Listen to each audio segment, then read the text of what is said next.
Hi everyone, it's Simone Watson, and it's been a week since I last posted.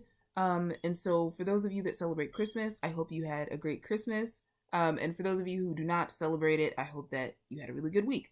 So I am going to count down the rest of my 60 most anticipated books of 2018. I know that the schedule for this has gotten really off track, and I am sorry about that. The 16th, when I was supposed to live stream and I was already behind schedule, the 16th, like, I ended up being in the hospital. So that was unfortunate, but I am okay.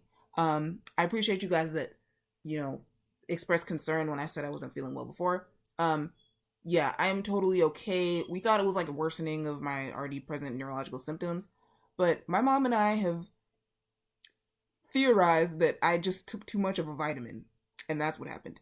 So now I'm not taking the vitamin anymore, and I feel way better. Okay, so it's kind of ironic.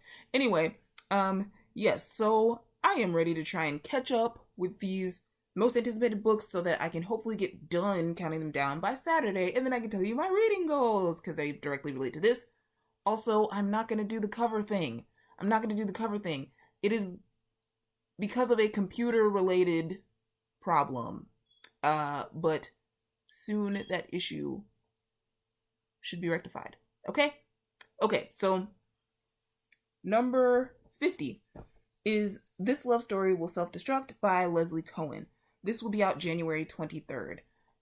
This is one that I've mentioned a few times on my channel because I have a digital arc of it from NetGalley, and I don't know if it would be this high up on the list if I hadn't already started the book. But I started the book and I'm really enjoying the voice of it and the storytelling style, and I'm a huge fan so far. So yeah. Oh, and if you it's about a man and a woman who meet and then they're like kind of about each other, but then like eventually they're gonna fall in love and like years later or something. So yeah. So number 49 is Idle Days by Thomas de Saulnier-Brousseau. It is a graphic novel. Um, it is about a guy named Jerome, or Jerome maybe, because he might be French Canadian. The author is French Canadian. Anyway, he is drafted into World War II, but he runs away from the draft because he's grieving his father. He's like really sad over his father, or he just runs away because he runs. Like it could be more complicated than that. But then he goes to a cabin in the woods that's owned by his grandfather, and then there are rumors of some ghosts in this cabin. So the synopsis says that this deals with grief as a topic, and so I find that really interesting because, like with the cover, it kind of looks like it's gonna be a horror novel, and I don't know how much the ghosts or rumors of ghosts are going to play a role in this book, but I am excited to find out. And in case I didn't say, that comes out on August 14th. Okay, number 48 is A Thousand Beginnings and Endings. This has multiple authors, but it is edited by Ellen O. It is an anthology, and it will be out June 26th. Yes, June 26th. This is a book of retellings of East Asian and South Asian folklore. And yeah, it just sounds really exciting. And I think that a lot of the stories are going to be like own voices, which means that it is authors of East Asian or South Asian descent writing stories that are also from East Asia or South Asia. So, depending on where they're from. So, this is just really exciting to me. Okay? Number 47, The Mermaid by Christina Henry. This will be out June 19th. So this is about a mermaid way back in like the 19 aughts or like 18 something. I'm not sure exactly when. She comes to Earth, marries a man. She, has her whole thing where she can walk on Earth now, on land. What? Yeah, she can walk on land. The man dies. And then P.T. Barnum, the like famous circus ringleader, comes up and is like, why don't you join my circus? And so she does. But then it seems like things are going to take a turn.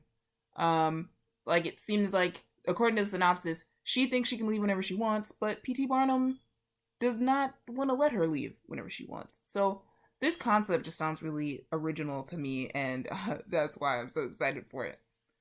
So, number 46 is These Rebel Waves by Sarah Rash. This comes out August 7th. It's kind of hard for me to describe what this is about, but it has to do with pirates. There are like these two nations that are rival nations, and there are three main characters. So there's like the crown prince of this nation, a soldier from the same nation, and then there's like a pirate from the other nation. And so everyone in this nation thinks that like pirates from the other nation have like stolen their stuff or something. And then the crown prince like is assigned to go do some stuff and like get the magic back or something. And then I don't know what the soldier is up to. So these are your three main characters. It's very hard to describe, but it sounds very exciting to me from the Goodreads blurb. Also, if you are looking for a book with LGBT plus representation, the people that have reviewed this book have said that it has that. So that's exciting. And yeah, again, that will be out August 7th. So for number 45, we have Everything Here is Beautiful by Mira T. Lee. This will be out on January 16th. This is about two sisters named Miranda and Lucia. Since their mother died, Miranda is the older. She's the older sister. Since their mother died, she has kind of like taken care of Lucia. But then Lucia starts to struggle with mental illness. And from what I have heard, and I think like seen on reviews, you get the perspective of both sisters. And so Lucia is making a bunch of decisions that Miranda thinks of as like, oh no, like, what are you doing? But like when you see it from Lucia's perspective, to her these decisions are like completely just, they make sense. So I'm very excited to see how that plays out with those two perspectives. And I believe that both the author and the main characters are people of color. So that's exciting. There's a tie for number 43. So the first one I have for number 43 is A Court of Miracles by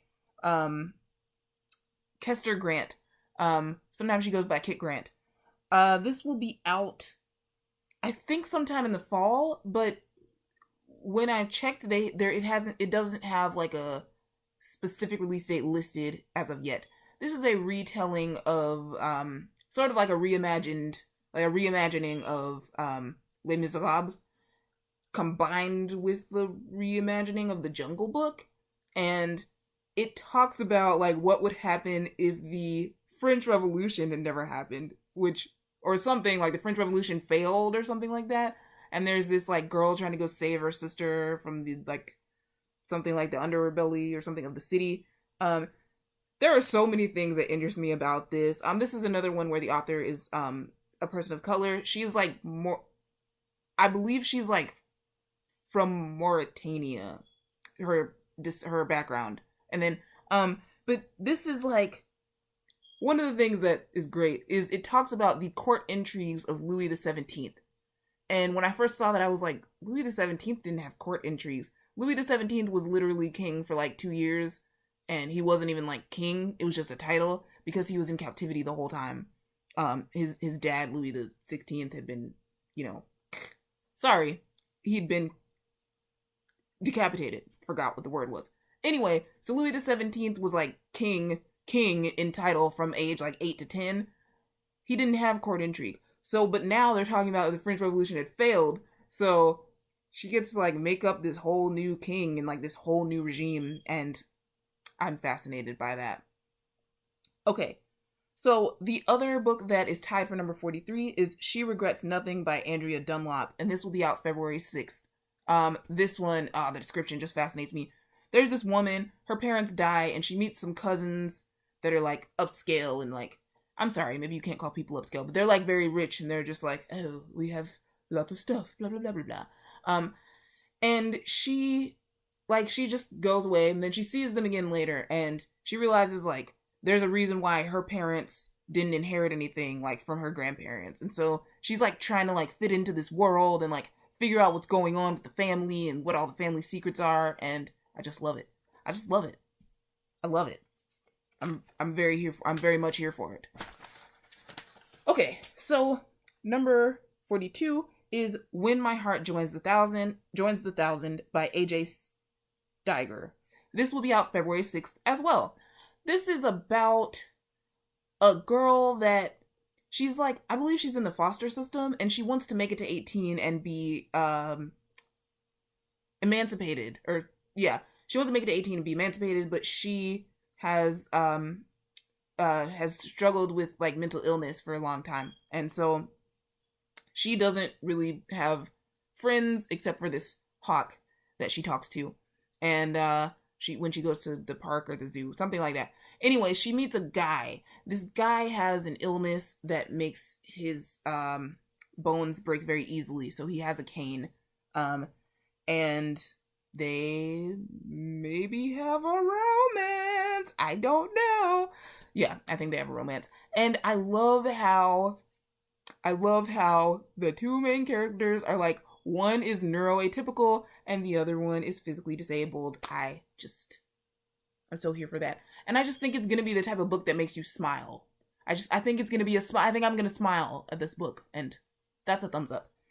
And finally for this video, we have number 41, Your Destination is on the Left by Lauren Spieler. This will be out June 26th. This one just seems like such a great summer book. It is about a girl named Dessa, okay?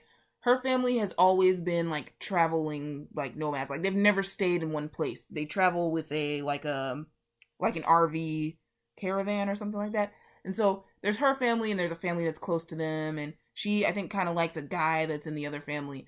But then she wants to go to art school, gets rejected from art school, and gets accepted to an art internship. And so she can like move out to do this art internship in New Mexico, but it would mean like kind of like forsaking the life that she and her family have always lived. And so it's kind of this thing where it's like she feels like she has to choose between like the life that she's always known and the life that she really wants to know, and the things that she wants to learn and things that she wants to experience. I don't know. I just love that type of internal conflict that is being described here, and yeah, I am 100% here for it. Okay, so thank you guys so much for watching, and I will see you when I do numbers 40 through 31. Bye.